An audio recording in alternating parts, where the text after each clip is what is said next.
It's my feel-good breakfast show.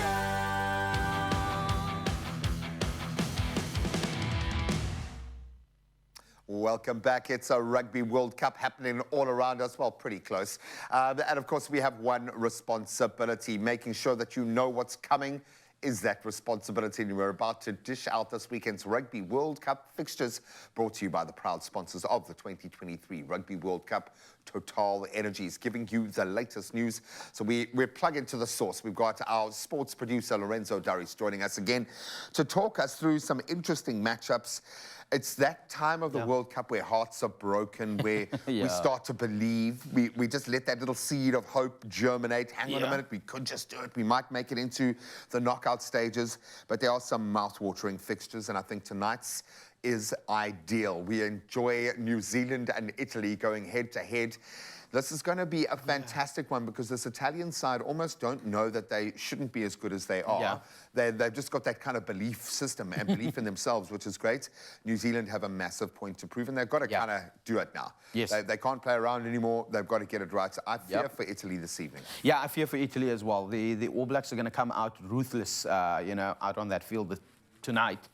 They've got a point to prove, and I think they're also going to go for the point difference because little birdie told me, if I may, that the French will look at... It's a Kiwi, it just ran just like, Lorenzo!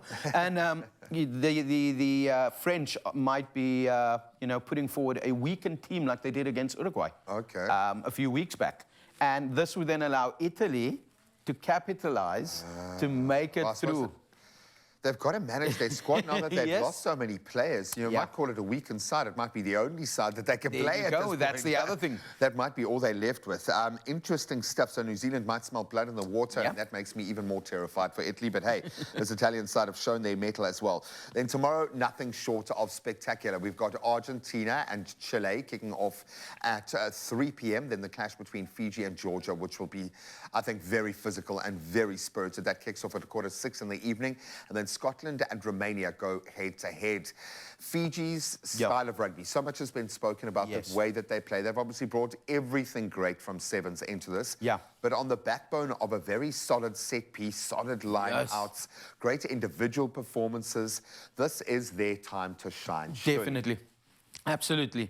The Fijians have taken what they've done in sevens and they've just cut and paste into the 15s, and they tend to just appear when it's the World Cup. During the years building up to it, we kind of worried about Fiji all the time, and we're pushing for that Pacific Nations team, like we see with West Indies. For sure, We've been wanting to see that for years. But I think Fiji is showing, guys, we'd like the investment. Let us be a tier 1 nation. We have to be a tier 1. Our island is okay without you. We don't need everybody. We got ourselves. I love that, man. And I think they've won the hearts. They're like this year's Japan. You know, like when you get that team that just wins people over because of the way that they play. Absolutely love that. Scotland, Romania. You would imagine Romania are going to take it this time. The Scottish team. Do they have the potential to score 50, 60, 70, 100? How do you see this one playing out? I don't think that they'll be able to score more than 60 points. I'm being lenient on that, though.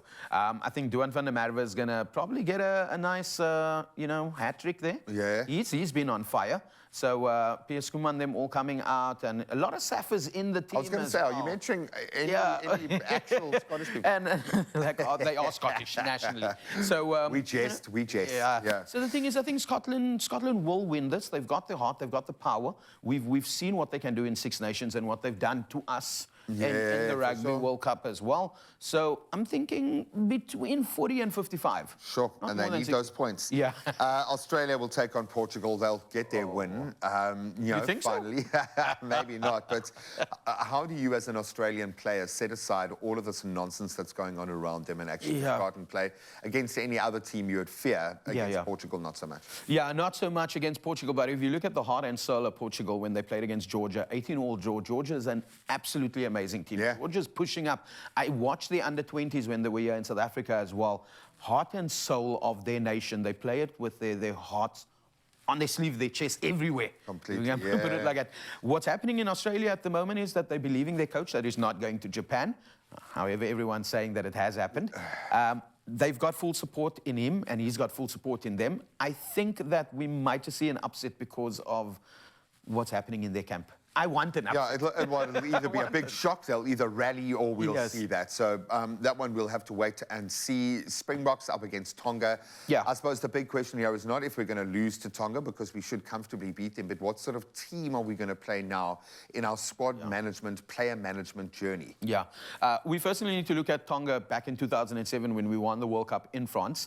They were quite physical. Skalkberger, them were like, how are we playing against these guys? How are we winning? Yeah. Because we almost lost that match. They'll break your So they, bones, they will come out again with this game this weekend, and they'll be very physical. And I think that's what Dan Newman was also coming out about, the scrummaging and our forward pack needing to be or test their physicality and take it to them before they take it to us. So we need to intimidate them before they intimidate us on the field. Is this going to become the Andre Pollard story, yes or no? Yes, it is going to. The first ball, the first kick that he's going for, we're going to hear thunderstorms coming out of South Africa. If he misses that kick, everyone is going to be eating tables. And then Marnie will be the only person who goes, now, Sham, I know Marnie is connected to the bigger picture as much as anyone else on this team. They're willing to do whatever it takes to get us across the line. And I say 60 million of us need to do it. So here's the thing. As your incentive as one of the 60 million, along with the rest of us, you stand a chance of winning 500,000 Rand. Wow, your share could be headed your way if you predict the winner of the 2023 Rugby World Cup when you spend 700 Rand or more at a participating Total Energy service station. Simply sign up as a Total Energies Club member. That opens the door to such an amazing range of possibilities and rewards. Then you scan your QR code to enter, and then non-Total Energy Club members as well. That's how you do it. You just scan your QR code and register to enter on WhatsApp 0723717026. And that competition closes obviously on the 15th of October, right about when the World Cup ends. So just make sure that you get on it now. We're going to have a lot of entries for this one. Good luck. Just like in rugby, it's uniting our energies that helps us move forward.